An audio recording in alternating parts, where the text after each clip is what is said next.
बिस्मिल्लाहिर्रहमानिर्रहीम। अस्सलामु अलैकुम। वीडियो लेक्चर के हवाले से फर्स्ट ईयर कॉमर्स का लेक्चर 5 है, फ़ेज़ 2 चल रहा है। Economics chapter 7 scale of production चल रहा है। कल हमने लॉज ऑफ रिटर्न बताए थे। अब इसमें जो है वो अलग अलग 3 laws, law of increasing return, law of constant return, law of diminishing return. तो इसमें इंक्रीजिंग रिटर्न तो कभी कभार आता है लेकिन आ जाता है, डिमिनिशिंग रिटर्न अक्सर आता है, कांस्टेंट रिटर्न ये कभी नहीं आया लेकिन हमें पढ़ना ज़रूर है। तो आज इसमें से पहला law of increasing return. Explain the law of increasing return with the help of schedule and diagram with assumptions and limitations. Short में सिर्फ लॉ पूछेंगे या फिर इसकी explanation with the help of schedule या डायग्राम। तो सिर्फ शेड्यूल पूछेंगे तो शेड्यूल को एक्सप्लेन करना होगा, डायग्राम पूछेंगे तो डायग्राम को एक्सप्लेन करना होगा, लॉ पूछेंगे तो लॉ, लेकिन लॉन्ग में सारी चीज़ें एक्सप्लेन करनी होंगी।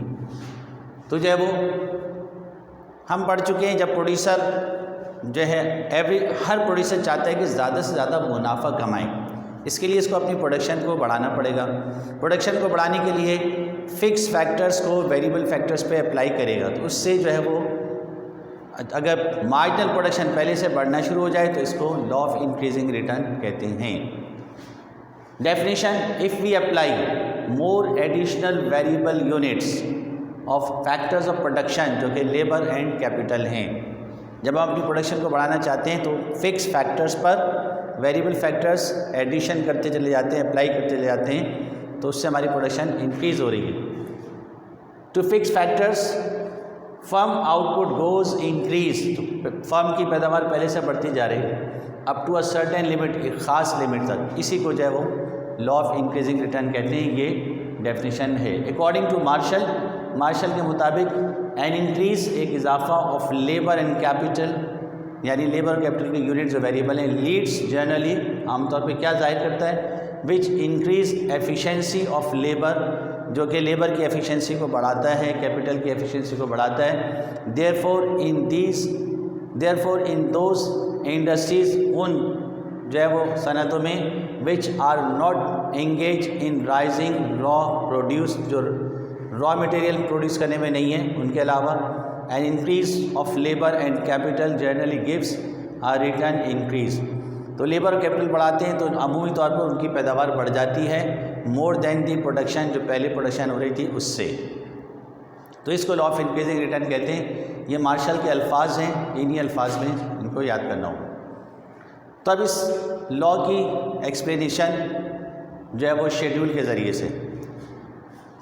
तो शेड्यूल में 4 कॉलम बनाए गए हैं। Units of fix factors of production, जिसको ना बनाएं तो कोई हर्ज भी नहीं है, लेकिन इसको फिर अलग से लिखना पड़ेगा एक लाइन में, जो है इससे पहले कि हमने ये एज्यूम किया, ये फ़र्ज़ किया कि फ़िक्स फैक्टर्स ऑफ प्रोडक्शन वो फिक्स ही हैं, हम उनको वेरी नहीं करेंगे, उनको हम चेंज नहीं करेंगे, जो कि 5 एकड़ है या और इसके अलावा है, तो उसके हिसाब से जो है ये फ़िक्स है।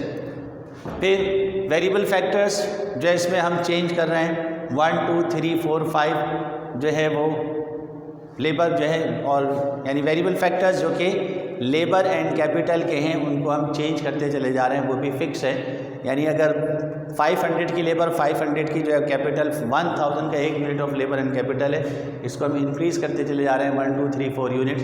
तो इससे हमारा टोटल रिटर्न, कुल पैदावार 5 15 30 50 है, बढ़ती चली जा रही है। मार्जिनल रिटर्न जो है वो पहले से वो बढ़ रहा है। मार्जिनल रिटर्न कैसे आएगा, इसको हम जो है 15 second production minus first production 5 10 आ जाएगा। पहले में तो अगर हम फर्स्ट को देखें तो 5 माइनस 0, पहले से पहले कुछ नहीं, 5 माइनस 0 इज इक्वल टू 5। दूसरे में 15, इससे पहले 5 है, माइनस किया 10, 15 माइनस 5 10। तीसरे में 30 और इससे प्रीवियस जो है 15 है, 30 माइनस 15 15 आ गया। और फिर जो है वो 50 है, 50 माइनस 30 ये 20 आ गया। तो ये हमारी मार्जिनल प्रोडक्शन, ये मार्जिनल रिटर्न जो है वो पहले से मुस्तकिल बढ़ती चली जा रही है। 5 10 15 20, ये जो टेंडेंसी है, ये जो रुझान है, इसको लॉ ऑफ इंक्रीजिंग रिटर्न कहते हैं। अब इसको आपको नोट्स में लिखा हुआ भी है कि इसको एक्सप्लेन करने के लिए, यानी हमें लॉ एक्सप्लेन करने के लिए 3 कॉलम्स बनाए जाते हैं। फर्स्ट कॉलम यूनिट्स और वेरी फिक्स फैक्टर्स, और दूसरा जो variable factors, total return, marginal return. इस पर हम देख रहे हैं यूनिट्स इंक्रीज़ कर रहे हैं, 1 पर 5, 2 पे 15, 3 पे 30, 4 पे 50, जबकि मार्जिनल रिटर्न 5, 10, 15, 20 इंक्रीज़ होती चली जा रही है। ये condition law of increasing return को एक्सप्लेन करती है, ज़ाहिर करती है। फिर इसको हम डायग्राम से बना रहे हैं। डायग्राम से बनाने के लिए जो है वो दो जो है हमने एक्सेस ड्रॉ किए हैं, एक जो है वो OX और एक जो है वो OY। OX पर हमने यूनिट्स दिखाए हैं और दूसरा OY पर हमने जो है वो मार्जिनल रिटर्न दिखाया है। फर्स्ट यूनिट पे मार्जिनल रिटर्न 5, फर्स्ट पे मार्जिनल रिटर्न 5, सेकंड पे 10, सेकंड यूनिट पे 10, थर्ड यूनिट पे 15, यूनिट बढ़ा 1 से 2, 2 से 3, 3 से 4, तो 3 पे जो है वो 15। प्रोडक्शन भी बढ़ी है 5 से 10, 10 से 15 और 15 से 20, 4 पे जो है वो हमारी 20 होगी। इससे जो हमें पॉइंट मिल रहे हैं, फर्स्ट पे 5 MR1, सेकंड पे 10 MR2, 3 पे 15 MR3, 4 पे 20 MR4। ये पॉइंट्स मिले, इन पॉइंट्स को मिलाकर एक बीच पे लाइन जो है वो एक कर्व जो है बन रहा है, जिसको हम मार्जिनल रिटर्न कर्व कहते हैं। ये marginal return curve left to right upward है, लेफ़्ट टू राइट अपवर्ड है, जो इंक्रीजिंग को शो करता है, जो पॉजिटिव रिलेशन को शो करता है, इंक्रीजिंग पैटर्न को शो करता है। तो इससे हमारा जो है वो ज़ाहिर हो रहा है कि लॉ ऑफ इंक्रीजिंग रिटर्न के यूनिट्स को इंक्रीज़ करने पे मार्जिनल प्रोडक्शन इंक्रीज़ होती चली जा रही है। एजम्पशंस, इस लॉ के कुछ मफरूज़ात भी हैं, एजम्पशंस हैं। उसमें ये number 1, equal skill of labour. जब लेबर यूज़ कर रहे हैं, हर एडिशनल यूनिट की जो स्किल है वो सेम होनी चाहिए। ये नहीं कि जब पहले तो आपने 3rd क्लास लेबर इस्तेमाल की, फिर उससे अच्छी, तो उससे प्रोडक्शन पहले से और ज़्यादा हो जाएगी, या पहले आपने अच्छी इस्तेमाल की बाद में कम, तो बजाय बढ़ने के कम हो जाएगी। तो ऐसा नहीं होना चाहिए। फिर do not use modern machines, जो जदीद मशीनें हैं वो इस्तेमाल करने से प्रोडक्शन बढ़ जाएगी, या पुरानी मशीन इस्तेमाल करने से प्रोडक्शन कम हो जाएगी। तो ये जो वेरिएशन इसमें नहीं होना चाहिए। सेम मशीन जो पहले यूज़ कर रहे थे वही यूज़ की जाएँ।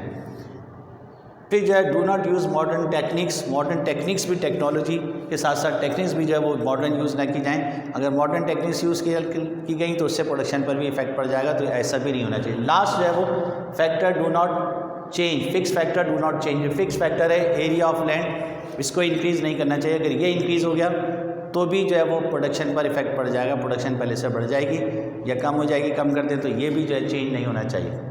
फिर एप्लीकेशन, ये लॉ कहाँ अप्लाई होता है? ये हमारे जब इंडस्ट्रियल सेक्टर है और जो एग्रीकल्चर सेक्टर है, माइनिंग सेक्टर है, लेबर और जो है वो सर्विसेज सेक्टर्स है, तो ये लॉ जो है ज़्यादातर इंडस्ट्रियल सेक्टर पर अप्लाई होता है। The law of increasing return, the law of increasing return generally apply in industrial sector. ये एप्लीकेशन भी कभी कभी पूछते, तो ये 2 लाइन की जो है इसकी एप्लीकेशन भी है, या इसका यूज़ या किस पे अप्लाई होता है, किस पे लागू होता है, निफाज होता है। तो ये जो है हमारा लॉ ऑफ इंक्रीजिंग रिटर्न है। अगला लॉ ऑफ कांस्टेंट रिटर्न, वो इंशाल्लाह अगले लेक्चर में। जब तक के लिए अस्सलाम वालेकुम।